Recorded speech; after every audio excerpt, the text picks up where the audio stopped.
I must admit the fast way Donald Trump has gone down the tubes surprises even me.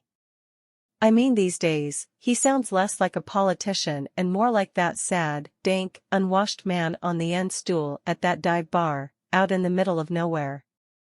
This man usually can be found engaging in deep and dark conversations with himself, that all the other customers desperately scramble to avoid.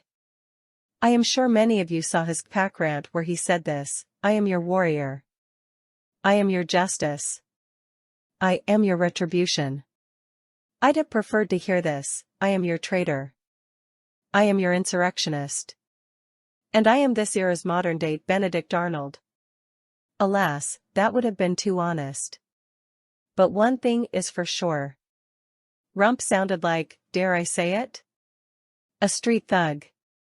And I had written previously about how Trump calling Democrats Marxist pigs on Truth Social. Do you all notice that Trump is getting coarser and coarser? He looks, sounds, and acts somewhat like a crude and vulgar hoodlum, a kind of gangsta wannabe.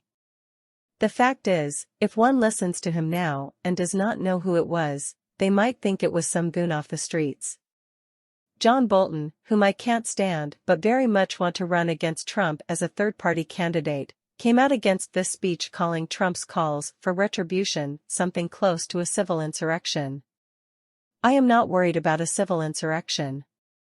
I am concerned about the media and that they're not covering many of the right things. For example, how often have you seen the Walgreens story on TV?